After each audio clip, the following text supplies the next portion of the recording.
Buenos días a todos, ¿cómo están? Bueno, vamos a dar un testimonio, mi esposa y yo, pero ella está ahorita cuidando allá a Jaciel, y lo vamos a combinar un poco con fundamento de la palabra, para que vean que Dios es fiel, siempre. Eh, Algunos nos conocen ya, pero realmente no saben lo que hacemos la mayoría de la gente, o quizás sí, no sé. Siempre hemos estado involucrados en el área de gobierno. Mi esposa y yo tenemos aproximadamente como unos 13 años dedicándonos a esto. Y cuando nació Jaciel, ya va a cumplir 3 años, este muchacho, yo dije, ¿saben qué? Voy a tomarme un año sabático, quiero disfrutar a mi bebé, jugar, contemplarlo, etcétera. Y entonces me retiré prácticamente de los escenarios. Y pasó un año, y pasaron 2, y ya casi van 3. Entonces yo dije, híjole, como que no quiero llevármela así todo el tiempo, ¿no? Necesito hacer algo. Y me vino una revelación y acudí, ustedes han de conocer, el curso seminario de perito arquitecto, algunos de ustedes ya lo han tomado en la ciudad de Monterrey, Nuevo León, que es un evento que transformó mi vida. Ese es el parteaguas y eso es lo que me trae aquí para poder ser testigo de este testimonio, ¿sí? En ese curso hay un apartado en unos días en donde nos dan palabra de revelación.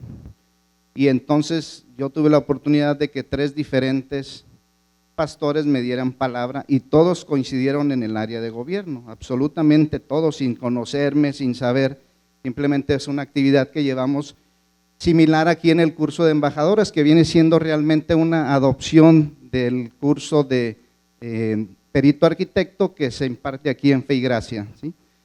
Entonces tuve esa palabra al final del día, el día de la graduación, todavía tuvimos a un profeta, concluye el seminario con el Congreso Profetas, y estuvo un profeta, y entonces pues éramos todos los graduados, éramos alrededor de 40 o 50, no recuerdo, y iba pasando, iba dando palabra a cada uno de nosotros, y cuando llega conmigo me dice, pues eres equipado, ungido en gobierno, ¿sí? Entonces dije, no, pues yo creo que el año sabático ya va a terminar, ¿no? Con Jaciel. Entonces regreso a Guadalajara y empiezan a suceder una serie de cosas que todo me empiezan a inducir precisamente a retomar esta tarea asignada que tengo por Dios, ¿sí? Y me empiezo a involucrar, hubo ahora proceso electoral, y en estas elecciones me buscaron un candidato de un municipio aquí al interior de Jalisco. Por recomendación, yo no los conocía, simplemente me habló un amigo abogado y me dijo, oye, fíjate que me están pidiendo un abogado especialista en derecho electoral, sé que tú eres, ¿puedo darle tu número? Sí, por supuesto. Le da mi número, me contactan y me visitan al siguiente día y me plantean el asunto. Y de inmediato yo les dije, ese asunto sí tiene solución, ese asunto se gana. Me contratan mis servicios, presento la demanda de impugnación y pues el día 5 de septiembre sale en contra nuestra resolución, ¿no? Pero es la primera instancia. Todo el mundo se empieza a desilusionar, incluso como reclamarme, no, oye, pues nos habías garantizado que ese asunto lo íbamos a ganar. Les dije, sí se va a ganar, yo tengo esa certeza desde que tomé el asunto, yo estoy confiado plenamente y mi esposa no me dejará mentir. Siempre orábamos y decíamos, si tú estás detrás de nosotros, pues danos ese triunfo legal, ¿sí? Para que podamos nosotros ser luz en ese espacio. Entonces mi esposa y yo orábamos y el 23 de septiembre sale la resolución a favor en una instancia federal. Pues ya se han de imaginar, ¿no? Bueno, aquí Isabel y Diego fueron testigos de todo ese proceso, estuvimos comentándolo. Créanme que yo durante aproximadamente 15 días, yo creo que dormí como unas 20 horas, porque es un proceso muy complejo, muy pesado. Tenemos nada más 4 días para impugnar. Y en proceso electoral, es decir, en campañas, todos los días y horas son hábiles, entonces cuentan sábados, domingos, días festivos, no hay que días de descanso. Trabajé el último día en esa demanda desde las 3 de la mañana a las 11 de la noche sin parar. Ese fue el cuarto día, trabajé otros 3 días previos como 6 horas cada uno y el último 20 horas continuas, ¿no?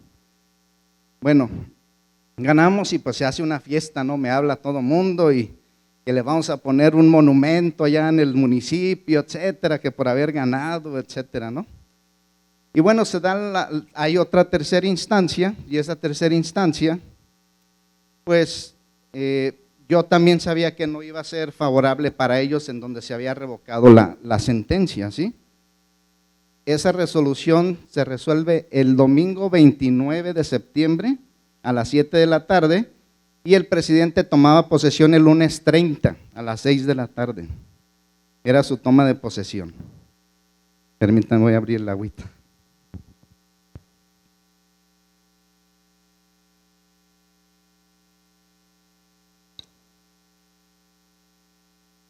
Entonces, pues tuvimos 24 horas para organizar esta toma de protesta, nombrar a directores, capacitar gente para el proceso de entrega-recepción, había mucha resistencia. Y bueno, ahí estuvimos, bueno, yo prácticamente tengo fuera de la ciudad desde el 23 de septiembre a la fecha. De esa fecha ahora he venido como 4 días a Guadalajara nada más porque estoy metido al 100% porque sé que tengo la instrucción y el mandato del propósito de gobierno. Me quedó muy claro después de haber cursado perito arquitecto. Entonces yo no puedo, y aparte tuvimos el respaldo de Dios porque así lo estuvimos orando mi esposa y yo. Entonces yo no puedo echarme para atrás y decir, ay no, pues ahora no voy a continuar o voy a dejar o voy a nada más ir un día, ya ahorita se necesita estar involucrado de tiempo completo. Ese día 29 de septiembre, cuando se da la tercera instancia el triunfo, pues ahí ya hablamos con la gente y les dije, ¿recuerdan cuando me decían que querían poner un monumento a mi nombre, etcétera? Les dije, eso no deben de hacerlo. Les leí el versículo de la Biblia de Daniel, en donde dice que Dios quita reyes y pone reyes. Y le di toda la gloria a Dios, ¿sí? Enfrente de todo el equipo, ¿sí? Entonces no es un acto que yo me atribuya, sino que simplemente, pues a través de mis conocimientos y de mi pericia, pues pude ser un intermediario para que pudiera darse ese triunfo, ¿sí? Después de eso me dice el presidente, ¿sabes qué? Te quiero de tiempo completo conmigo. Tiene en su casa un apartado, un departamentito súper equipado, entonces con él desayuno, como, ceno, trabajo. Mi esposa está celosa, se ha puesto un poquito. Dice, ya ni conmigo comes, ¿no? Dice, nada más te falta dormir y bañarte con él, casi, ¿no? Digo, bueno, pues yo creo que el Espíritu Santo está guiando como Nehemías, ¿no? Como el copero del rey, en donde pues tengo que estar ahí, digo, yo no tengo que estar probando porque pues, comemos ahí juntos en la misma mesa, ¿no? Pero, sin embargo, actúo como esa influencia en donde Dios me ha puesto, ¿sí? Derivado de eso, en el ínter, antes de que saliera incluso la segunda resolución, estoy hablando como, ya sé qué día, el día que se inauguró Resplandece, me habla y me dice, oye, voy a invitarte a comer, quiero platicar contigo. Entonces, viene Neri porque me prestó una camioneta, viene Neri a Resplandece, yo fui a comer, llegué más tarde, y en la comida me dice, mira licenciado, si tú sacas el asunto adelante, te voy a dar un incentivo que ronda sobre las 6 cifras, ¿sí? Y yo, pues está bien, tranquilo, porque yo sabía que el asunto se iba a ganar. De hecho, vi a Isabel y a Diego una semana antes y, no, pues, ¿qué pasó, amigo, el asunto? Pues ya perdimos, pero ahí viene en otra semana máximo salen, ¿no? O sea, yo siempre con esa certeza.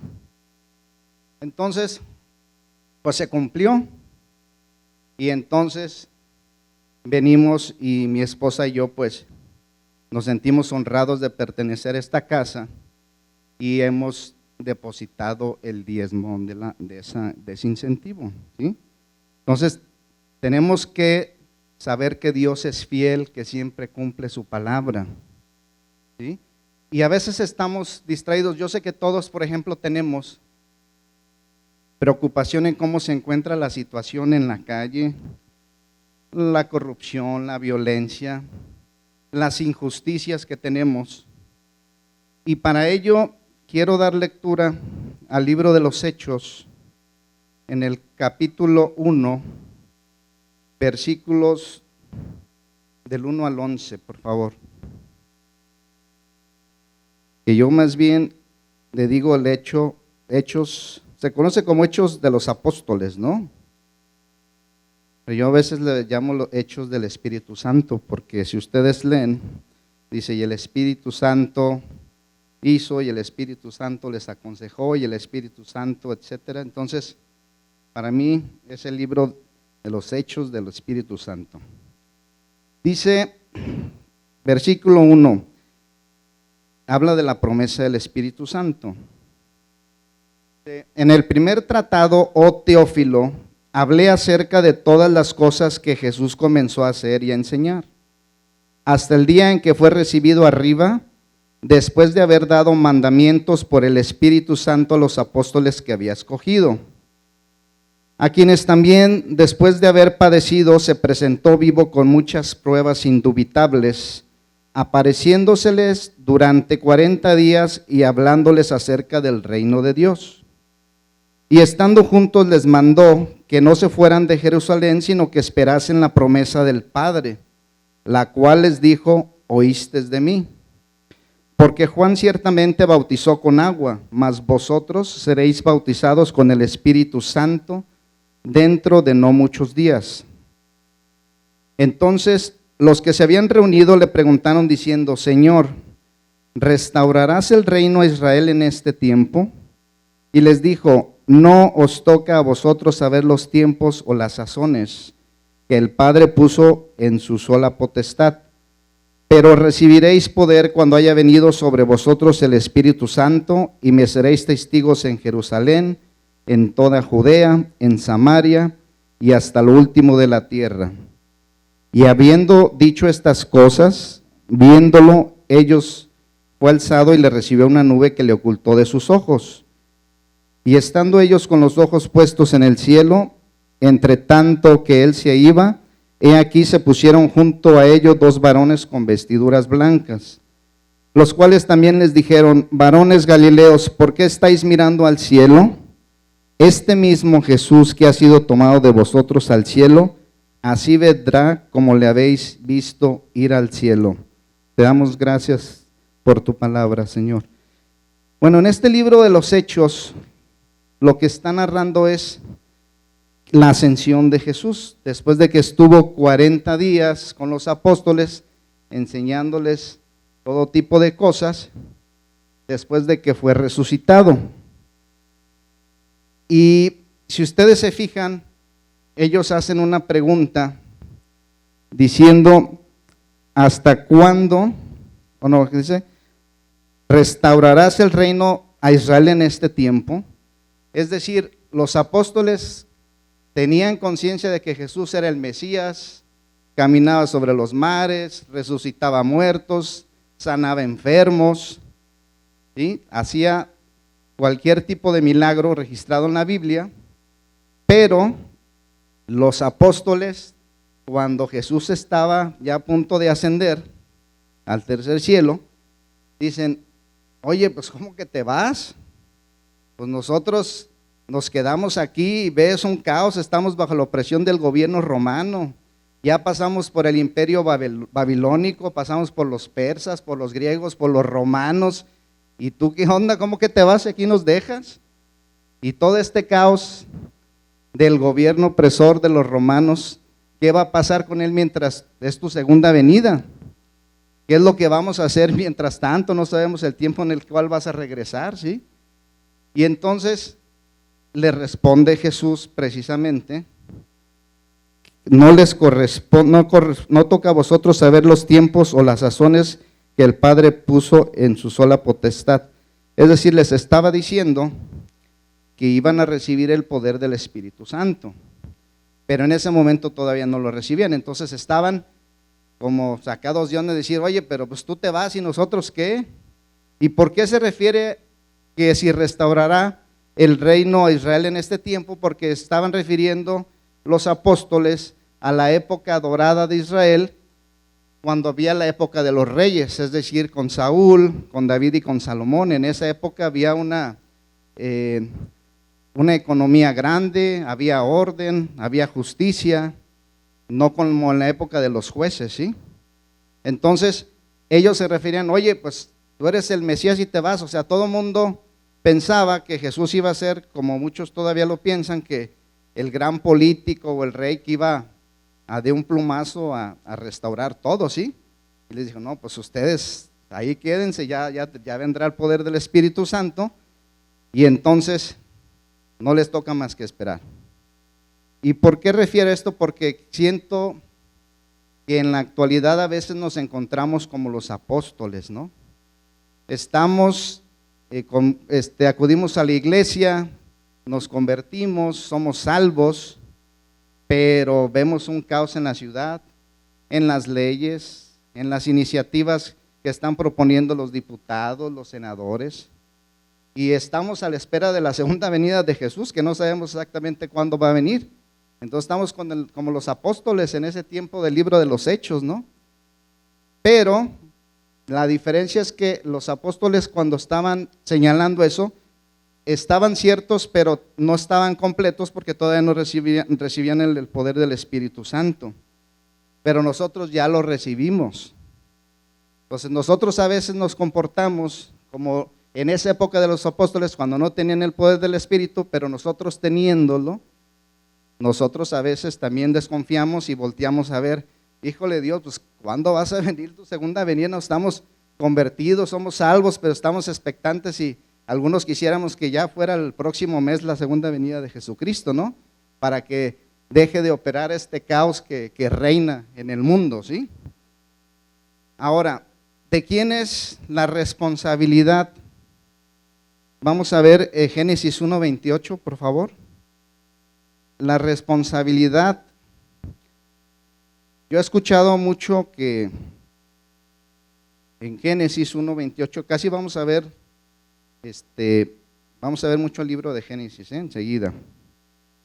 Nos habla el libro de Génesis en 1:28, dice, y los bendijo Dios y les dijo, fructificad y multiplicaos, llenad la tierra y sojuzgadla, y señoread en los peces del mar, en las aves de los cielos y en todas las bestias que se mueven sobre la tierra.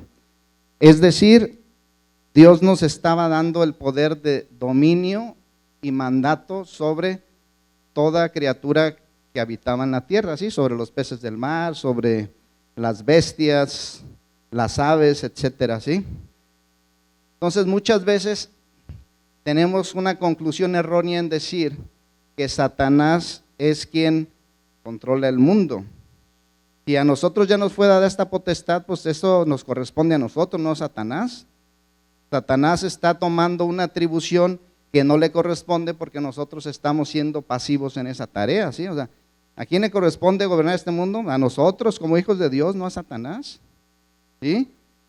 Vamos a ver por qué quizás llegamos a ese tipo de conclusiones erróneas y a ver un poquito de historia. Miren, el Antiguo Testamento realmente a veces nosotros lo vemos como algo tedioso de estar leyendo, y vamos a ver ahorita, hablar un poquito de las genealogías, pero el Antiguo Testamento es un libro meramente político e histórico.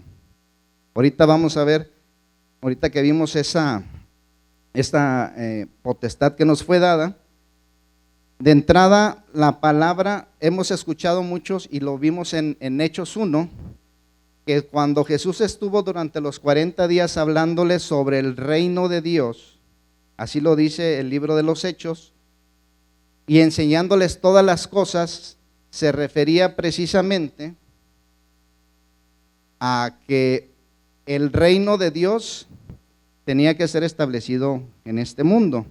Ya lo mencionó Isabel la semana pasada, que tenemos que traer el cielo a la tierra, ¿sí? Pero, ¿qué fue lo que sucedió? En esta conclusión errónea que tenemos, pues no siempre la llevamos a cabo. Vamos a ver un poquito en el libro de Génesis cómo es que Dios, la palabra reino viene de la palabra Basilea, que significa gobierno. Entonces, cuando estamos refiriéndonos al reino de Dios, estamos hablando del gobierno de Dios.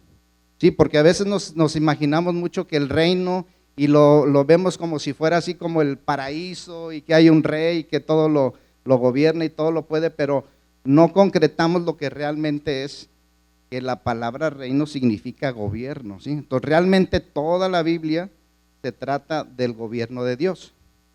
Vamos a ver en primer lugar cómo es que Jesús empieza a establecer ese gobierno a través de las familias. Por eso la familia es la institución más atacada en la actualidad, porque la familia es el fundamento de la construcción de las naciones y del gobierno.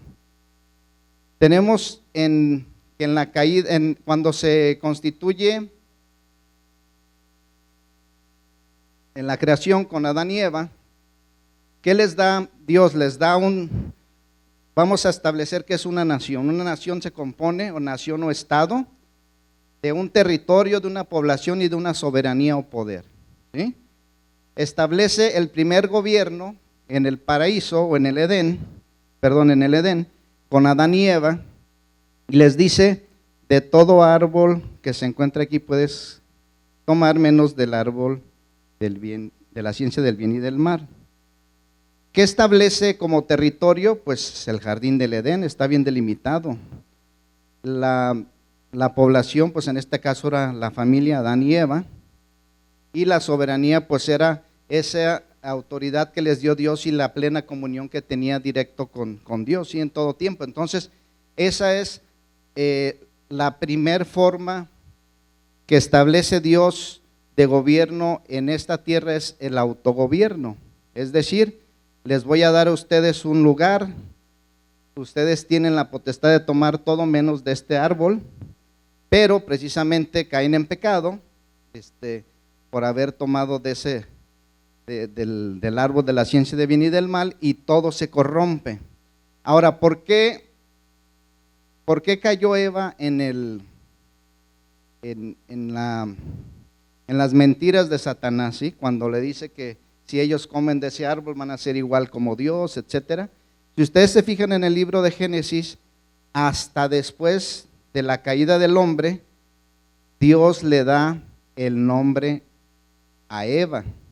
Es decir, Eva cuando cae carece de identidad, porque le llamó nada más varona, ¿sí?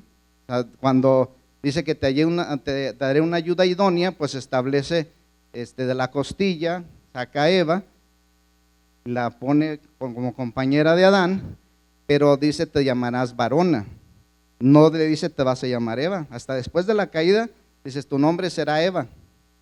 Entonces ese es el motivo por el cual cae, porque cuando no se tiene una identidad bien plena de quiénes somos en Cristo, somos susceptibles de poder caer en cualquier tipo de mentira, ¿sí? Y necesitamos nosotros tener claridad cuál es nuestra verdadera identidad. Posteriormente, en el libro de Génesis, entonces ese fue el primer tipo de gobierno instituido por Dios, que es el autogobierno cristiano, que era un autocontrol teniendo una cosmovisión bíblica en comunión directa con Dios de Adán y Eva. Posteriormente, después de la caída, pues como les comentaba, todo sistema se corrompe, los medios de comunicación, el gobierno, la economía, no nada más el hombre, sino todos los sistemas que operan en este mundo fueron corrompidos. Por eso es que es importante que nosotros entendamos cuál es nuestra verdadera propósito e identidad para poder ser luz en este mundo. Tenemos en el libro de Génesis 4:8, en donde hijo de Adán y Eva, Caín, mata a Abel. Estamos en Génesis 4:8. Ese fue el primer acto de violencia registrado en la Biblia, u homicidio, ¿sí?, por parte de una persona. En donde Caín mata a Abel, se registra el primer homicidio. Y entonces, en Génesis 4:15, vamos a darle lectura a Génesis 4:15, se establece, Génesis 4:15 dice: y le respondió Jehová, ciertamente cualquiera que matare a Caín 7 veces será castigado. Entonces Jehová puso señal en Caín para que no lo matase cualquiera que lo hallara. Y posteriormente menciona, en el 11, perdón. Ahora pues, maldito seas tú de la tierra que abrió su boca para recibir de tu mano la sangre de tu hermano. ¿Qué es lo que sucedió aquí? Que Dios establece el derecho punitivo o penal, es decir, la primera vez que hay un registro de homicidio o de crueldad, pues sucedió precisamente en este pasaje. En Génesis 6:5 podemos observar cómo, derivado de ese acto de Caín hacia su hermano Abel, Génesis 6:5 nos dice: y vio Jehová que la maldad de los hombres era mucha en la tierra, y que todo designio de los pensamientos del corazón de ellos era de continuo solamente el mal. Es decir, ese acto que realizó Caín después contaminó durante 2 millones de años la tierra y todas las naciones, al grado tal que aquí registra en Génesis 6:5 que se vuelve una maldad totalmente en toda la tierra. ¿Qué es lo que hace Dios posteriormente? Pues todos conocemos el diluvio, termina con toda la humanidad porque había maldad en toda la tierra, y posteriormente, de nuevo en una familia, que es en la familia de Noé, instituye o delega la fundación de la siguiente generación de las naciones, ¿sí? Entonces, conocemos el tema del diluvio, pero a Noé le asigna una nueva función. En Génesis 1:28 habíamos visto que le había dado al hombre la potestad o dominio sobre las aves, sobre los peces, sobre toda la creación, pero no le había dado la facultad de tener dominio sobre otro hombre, únicamente sobre los animales o seres vivientes, ¿no? No es hasta con Noé que le otorga el poder sobre otros hombres. Y surge aquí el gobierno civil como conocemos el día de hoy. En Génesis 6:7, este es el inicio de lo que viene siendo el gobierno civil. Dice: y dijo Jehová, raeré de sobre la faz de la tierra los hombres que he creado, desde el hombre hasta la bestia, hasta el reptil y las aves del cielo, pues me arrepiento de haberlos hecho. Pero Noé halló gracia ante los ojos de Jehová. Entonces hace un pacto Dios con Noé, y ya todos conocemos el desenlace del arco iris, ¿sí? Y ese pacto precisamente es un pacto civil y espiritual en donde Dios le delega la facultad del gobierno civil a Noé. Pero, ¿qué es lo que sucede posteriormente? De hecho, ese fue el surgimiento con Noé, las primeras 7 leyes judías, que fue el primer sistema penal de la historia en la humanidad. No fueron los 10 mandamientos como lo conocemos como tal, sino que desde la época de Noé se crearon 7 leyes judías que precisamente tienen alguna similitud con los 10 mandamientos.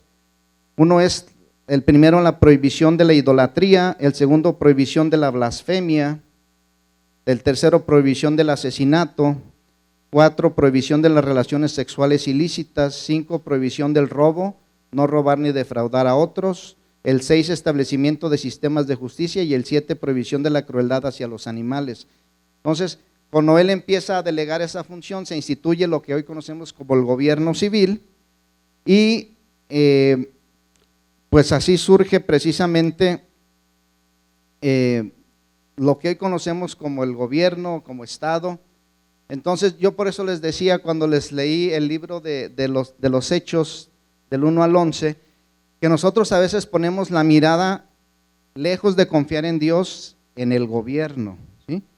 A veces vemos al gobierno como un proveedor, porque cuando tenemos algún problema de salud, pues acudimos a, pues a las instituciones de salud. Todos nos quejamos que en el Seguro Social, en el ISSSTE no hay servicio, no, las consultas están a 6 meses de retirado, que es un pésimo servicio. Tenemos infinidad de programas sociales que han establecido ahora nuestros gobernantes recién electos el pasado junio, con cierto tipo de apoyos económicos a las familias. Entonces, lejos de poner nuestra fe en Dios, estamos volteando hacia el Estado, ¿sí? Quiero mostrar una imagen en donde representa a las instituciones en donde, bueno, primero les voy a dar una estadística, si la pueden publicar por favor. Ok, miren, esto es estadísticas recientes del año 2024. Tenemos que en la Tierra hay aproximadamente 8,000 millones de habitantes, un poquito más, ¿sí? De los cuales 2,300 millones profesan ser cristianos. Es decir, 5,700 millones de personas al 2024 tienen su esperanza de bienestar terrenal en la política o en los políticos. Porque 5,700 millones de personas en el mundo no han conocido de la verdad o de la palabra. Pero tenemos que preguntarnos de esos 2,300 millones de personas que profesan ser cristianos, ¿quiénes han nacido de nuevo realmente? Porque podemos saber cristianos que hemos nacido de nuevo, hemos sido convertidos, somos salvos, pero tenemos nuestra conciencia o todavía tenemos nuestra esperanza en el gobierno civil para que nos provea de salud, de dinero, de educación, ¿sí? En México somos 129 millones de personas y de acuerdo al INEGI el 60% son cristianos católicos, ¿sí? Que es como la religión oficial, que de hecho en un tiempo en México en la Constitución de 1824 estuvo instituida como la religión obligatoria a nivel constitucional en México, la religión católica. Entonces, somos 129 millones de habitantes en México, 60% son cristianos católicos, es decir, 90 millones de personas manifiestan profesar la religión católica en México al 2024. El 15% son cristianos evangélicos como nosotros, es decir, 19.3 millones de habitantes en México profesamos el cristianismo y otro 15% son gnósticos, ateos, hare krishnas, etcétera, etcétera. Entonces, nada más 19.3 millones de habitantes en México en el 2024 somos cristianos, pero también valdría hacer de nuevo la pregunta si hemos sido nacidos de nuevo o si todavía estamos confiando en que el Estado nos provea, ¿sí? Si me pueden apoyar por favor con la diapositiva siguiente. Ok, este es el concepto bíblico de la sociedad. Es decir, Dios sobre todas las cosas le da potestad al individuo, los hijos de Dios, y el individuo tiene que ejercer ese dominio en 3 instituciones preponderantemente. Uno es la familia, la iglesia y el Estado, ¿sí? Entonces, en la familia tiene la obligación, está bíblicamente, ahorita no me voy a extender porque no alcanzaríamos el tiempo, pero la familia tiene la obligación de proporcionar educación, salud y bienestar social a los hijos, no el Estado. Y entonces ahorita pareciera que es al revés, porque nosotros delegamos todo al Estado y el Estado viene a ponerse en la gráfica como si fuera el individuo, y entonces el Estado ahorita está gobernando sobre la familia y la iglesia. ¿Sí? El Estado está dictando lo que debemos de hacer, cómo lo debemos de hacer, cuándo lo debemos de hacer. Entonces tenemos un problema de jurisdicción porque a cada uno de las autoridades que fueron creadas por Dios, pues les es delegada cierta jurisdicción, ¿sí? y cuando hay una invasión de la jurisdicción de una u otra autoridad delegada, entonces tenemos problemas, ¿sí? Pero ¿por qué no tenemos formación de líderes, por ejemplo, nosotros en México? ¿Por qué no hay líderes? Porque precisamente nosotros, cuando le entregamos a nuestros hijos al Estado, tú edúcalos, tú dales alimentación, ahí tenemos las becas de los ninis, ¿no? Que les dan un cierto dinero mensual a los jóvenes que ni estudian ni trabajan. Entonces les damos al Estado a nuestros hijos, y nuestros hijos, pues cómodamente, o los papás tienen que trabajar arduamente para poder sacar los gastos de las colegiaturas, de los alimentos, etcétera. Entonces, estamos involucrados nosotros en trabajar sin producir para poder satisfacer los requerimientos del Estado, ¿sí? Entonces, es una concepción totalmente incorrecta. Y por último, la última gráfica, por favor. Ok, voy a cerrar con esto. Miren, tenemos nosotros como iglesia lo que viene siendo la Gran Comisión o el mandato cultural. Hemos escuchado hablar de ello, pero yo considero que hemos sido, o tenemos un concepto inconcluso. Por ejemplo, tenemos Mateo y Marcos que comprenden la Gran Comisión. Ya Diego había dicho en una exposición que al leer los 4 evangelios tenemos diferentes perspectivas, ¿sí? De lo que se quiso decir por parte de Jesús. Entonces, la Gran Comisión habla en Mateo, y Jesús se acercó y les habló diciendo: toda potestad me es dada en el cielo y en la tierra, por tanto id y haced discípulos a todas las naciones, bautizándolos en el nombre del Padre, del Hijo y del Espíritu Santo, enseñándoles que guarden todas las cosas que os he mandado, y aquí yo estoy con vosotros todos los días hasta el fin del mundo. ¿Y qué es lo que dice Marcos? Y les dijo: id por todo el mundo y predicad el evangelio a toda criatura. El que creyere y fuere bautizado será salvo, mas el que no creyere será condenado. Entonces, como iglesia, o sea, Fe y Gracia, por ejemplo, está haciendo un excelente trabajo en cumplir la parte de la Gran Comisión, en bautizar, en que la gente sea salva, en que se predique el evangelio, pero las naciones tienen que ser discipuladas, y para ser discipuladas las naciones, primero la congregación tiene que ser discipulada, o el individuo, ¿sí? También la insistencia, precisamente lo decía Diego, pues ya no tenemos prédicas los miércoles, porque les acercamos a través de las células en los diferentes puntos de la ciudad para que allá acudan a recibir palabra. O sea, nosotros tenemos que vernos como si fuéramos una asamblea que nos están instruyendo y empoderando para poder salir a ejercer dominio sobre la tierra. Pero si nada más acudimos el día domingo, pues no es suficiente lo que estamos aprendiendo aquí o lo que estamos recibiendo. Entonces es importante, porque a veces vemos a las naciones como un grupo étnico de gentes, pero no, o sea, las naciones ya les mencioné, es un conjunto, es toda una nación-estado.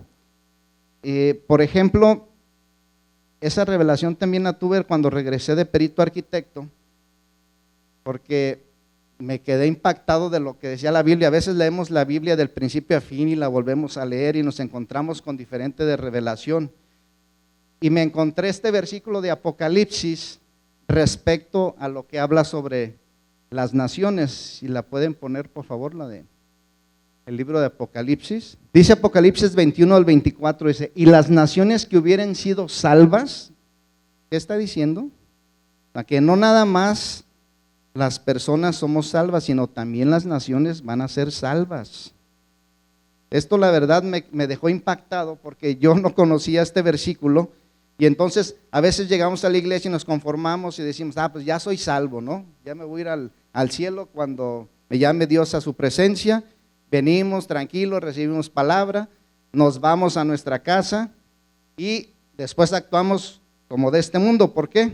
Porque salimos de las 4 paredes, pero luego hacemos negocios como el mundo, ejercemos gobierno como el mundo, los medios de comunicación, es decir, todas las áreas de influencia las ejercemos como el mundo. Una gente me decía: oye, pero es que tú tienes un pie puesto en el mundo y el otro en el cielo. Digo, no, yo tengo los dos pies bien puestos sobre el mundo, pero no soy de este mundo, ¿sí? Venimos a transformar y hacer algo por la sociedad. O sea, yo no puedo estar con un pie aquí y otro allá. Sí, pues yo tengo los dos pies sobre el mundo, pero no soy de este mundo. Vengo a hacer influencia, ¿sí? En la sociedad.